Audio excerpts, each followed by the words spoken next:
Day. It's been packed for players like Alex Eala, Joao Fonseca, seeing the Filipino fans, the Brazilian fans. Have you ever seen anything like that in terms of their commitment to those players? No, but that's fantastic to see, right? It's all about the growth and the evolving in the tennis world. You know, it's such a global sport.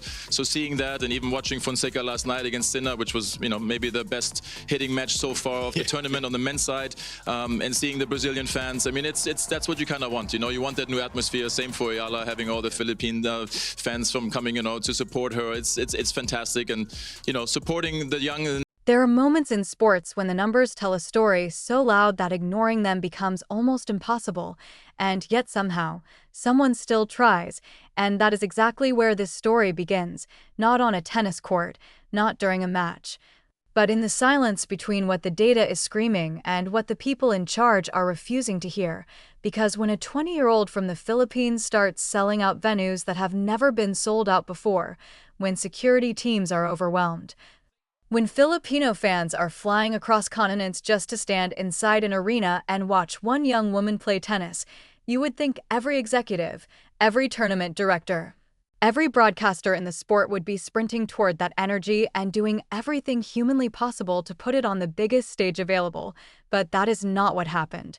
And the moment Tommy Haas decided he had seen enough and finally said what everyone else was only whispering, the entire tennis world stopped and listened, because when a man who has lived inside this sport for 3 decades raises his voice, something has gone seriously wrong.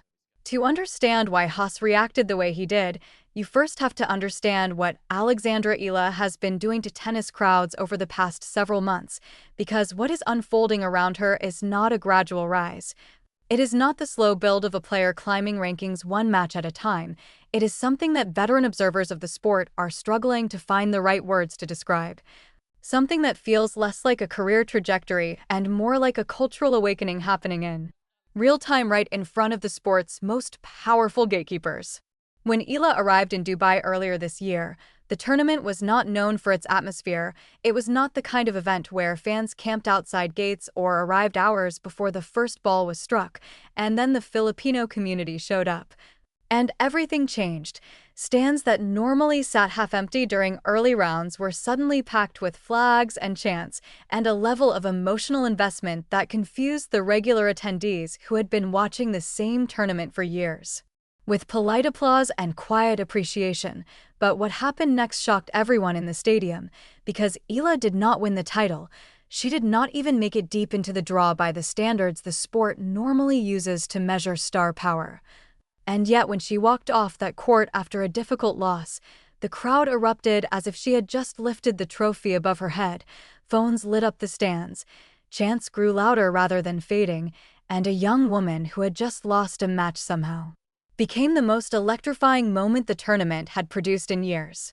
The ticket data that followed told an even more striking story, because tournament organizers began quietly noticing something they had never tracked before, that when Eala was placed in a certain session, ticket demand for that session would spike in ways that defied the conventional logic of how tennis audiences behave. Fans were not simply attending a tournament and happening to watch her play. They were specifically buying tickets to see her and only her. They were checking the schedule. Before purchasing, they were asking staff which court she would be assigned to, and in some cases they were skipping other matches entirely to position themselves near wherever she was competing. And this is where the frustration began to build inside circles that Haas moved through regularly. Because the WTA had this information, they had access to the same numbers, the same attendance figures, the same social media engagement metrics that were showing Eala generating interest at a rate that most established players with full trophy cabinets could not match, and yet the scheduling decisions, the court assignments, the promotional positioning of her matches were not reflecting any of that reality. And that is when things took a completely unexpected turn. Haas, whose perspective carries particular weight because he occupies a rare position of someone who has both competed at the elite level and observed the sport with the eyes of someone deeply invested in its future, began speaking about Eala in terms that went beyond casual admiration. He was pointing directly at a disconnect that he found increasingly difficult to accept, the idea that a player generating this kind of authentic, organic Unstoppable fan devotion was somehow not being treated as the headline attraction she had already become in the eyes of the public, and the more he spoke, the more it became clear that his frustration was rooted not in personal attachment, but in a fundamental understanding of how rare this phenomenon actually is, because players who capture crowds before the trophies arrive, players whose losses somehow feel as dramatic and memorable as victories, players who make people fly across time zones just for a chance to watch them warm up, those players do not come along every generation. They come along maybe once in an era, and when they do, the sport itself has a responsibility to recognize what it is holding in its hands. The reaction from the tennis community to Haas speaking out was immediate and polarizing, because on one side you had the voices who understood exactly what he was saying and had been saying similar things in quieter rooms and private conversations for weeks. People who had watched the ticket data, who had seen the crowd footage, who had sat inside stadiums where Eala was playing and felt the temperature of the room shift the moment she stepped onto the court, and on the other side you had the institutional hesitation that always emerges when an organization is asked to reorganize its priorities around a player who has not yet accumulated the statistical resume that traditionally justifies that kind of treatment. And what happened after that moment changed everything, because the debate that Haas essentially forced into the open refused to stay politely contained. It spread across social media with the kind of velocity that only happens when a large number of people feel that someone has finally articulated something they have been feeling for a long time.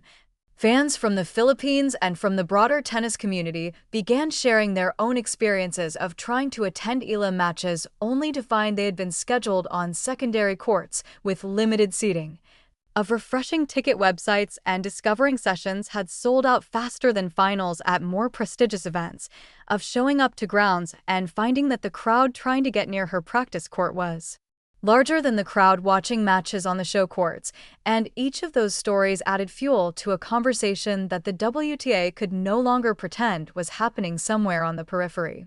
What makes the situation even more layered is that Eala herself has never once demanded anything. She has not made public statements about scheduling. She has not asked for special treatment. She has not leveraged her growing platform to pressure anyone into giving her more visibility.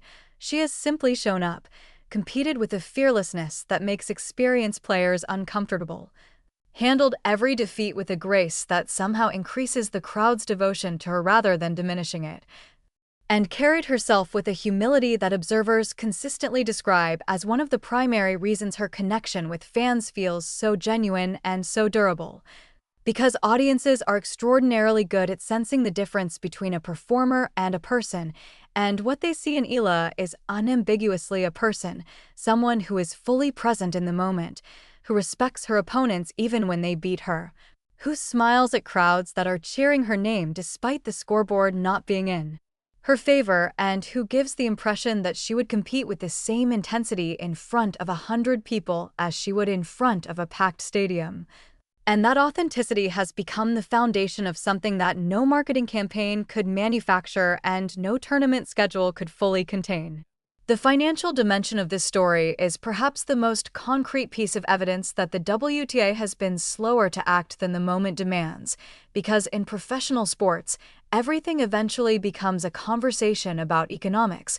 And the economics here are straightforward. When a player generates the kind of ticket demand that Eala has been generating, when broadcasters see viewership numbers move during her matches in ways they do not move during comparable matches involving higher ranked opponents, when sponsorship inquiries start arriving not just for individual tournaments, but specifically asking about packages tied to her participation, those numbers have meaning that extends well beyond the subjective discussion of star quality. They represent a concrete commercial opportunity that organizations are supposed to be structured precisely to identify and maximize. And the fact that Haas felt compelled to speak about this publicly rather than assuming the appropriate adjustments were already being made internally suggests that the internal process was not moving at the speed the opportunity required. There is a historical pattern in tennis worth examining here, because the sport has lived through several moments where a player generated overwhelming public interest before their ranking fully reflected their impact. And in almost every case, the organizations that moved quickly to embrace and elevate those players benefited enormously, while the ones that moved slowly found themselves scrambling to catch up after the story had already written itself without them. And the window for being on the right side of this particular moment is not unlimited.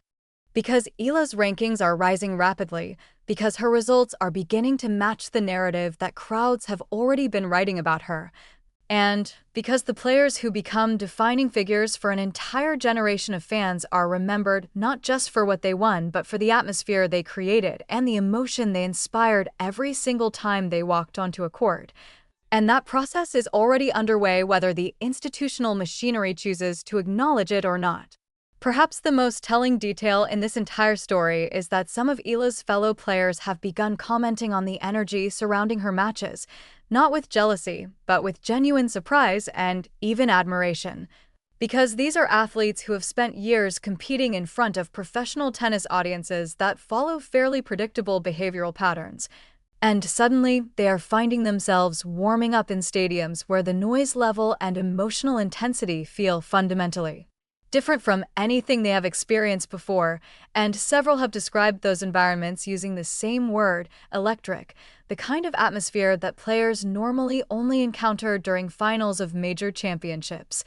Not during early rounds featuring a player who only recently broke into the top 30 of the world rankings. Tommy Haas did not speak out because he was angry at an organization. He spoke out because he has spent enough time inside elite sport to recognize the difference between a trend and a transformation. And what Alex Eala is doing to the audiences who watch her play is not a trend. It is not a temporary spike driven by novelty or a single breakout performance that will fade when the next storyline emerges. It is a transformation of the relationship between a player and the people who watch her, the kind of connection that reshapes what a sport means to the communities that follow it.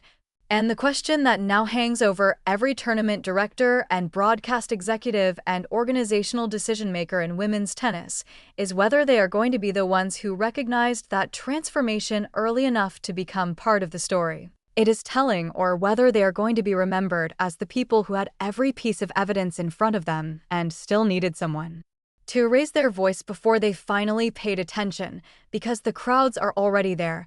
The ticket sales are already speaking, and somewhere inside a stadium that filled up faster than anyone expected, a young woman from the Philippines is about to walk onto a court and remind everyone watching exactly why this conversation was never really about scheduling or seating capacity or broadcast rights.